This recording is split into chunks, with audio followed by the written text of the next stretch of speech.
তো বন্ধুরা আর এখানে ১৮ দিন মাছটা পড়েছে। যেটা পন্ড প্রিপারেশন যেটা আমরা করেছিলাম, সেই পন্ড প্রিপারেশন এর পরে এখনো পর্যন্ত কোনো মেডিসিন এখানে ইউজ হয়নি। সেই পন্ড প্রিপারেশন এর পরে কিন্তু শুধু খাদ্যটাই চলছে। সেই খাদ্য চলছে এবং বিনা এয়ারেশন এ এখনো কোনো মেডিসিন পড়েনি।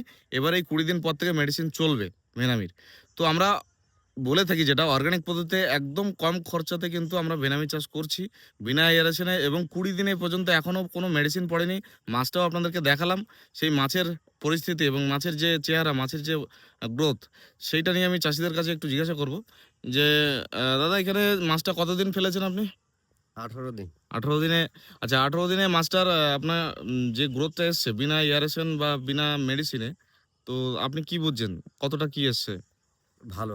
আগেরবারের তুলনায় আগেরবার যেভাবে করেছিলেন এবার তুলনায় আগেরবারের তুলনায় ডিফারেন্স কি অ্যা দেখছেন? অনেকটা ডিফারেন্স। অনেকটা ডিফারেন্স, তাই তো? হুম। তো মেডিসিন এবার তো কিছু করতে হবে নাহলে গ্রোথটাও যেভাবে আসছে না তো একটু ছোট বড় হয়ে যাবে।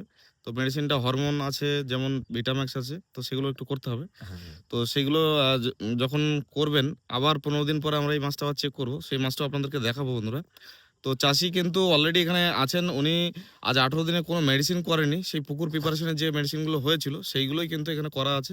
বাদবাকি শুধু খাবারটা এখানে দিয়ে যাওয়া হচ্ছে বিনা এয়ারেশনে। তো আপনারাও যদি কেউ ভেনামি চাষ করতে চান অবশ্যই আমাদের সঙ্গে যোগাযোগ করুন। আর আমাদের নাম্বারে WhatsApp করতে পারেন এবং আমাদের সঙ্গে কনট্যাক্ট করতে পারেন। সমস্ত কিছু আমরা সাজেশন দেব এবং আমরা প্রজেকশন দিয়ে দেবো। আপনারাও যদি জীবনতলা এলাকা থেকে কেউ যোগাযোগ করেন অবশ্যই আমাদের এই চাষী ভাই সঙ্গে যোগাযোগ করুন। এনার কাছে সমস্ত কিছুর ইনফরমেশন পাবেন এখান থেকে। আর এখানে যত চাষী চাষ করছেন এবং তারা যদি কোনো রকমভাবে কোনো মাছের প্রবলেম বা মাছের কোনো কোনো মাছ বেনামির কোনো সমস্যা যদি হয় তো এই চাষী ভাইয়ের সঙ্গে যোগাযোগ করবেন। এনার কাছ থেকেও অনেক রকম হেল্প পেয়ে যাবেন। তো থ্যাংক ইউ। আজকে ভিডিওটা এই পর্যন্তই।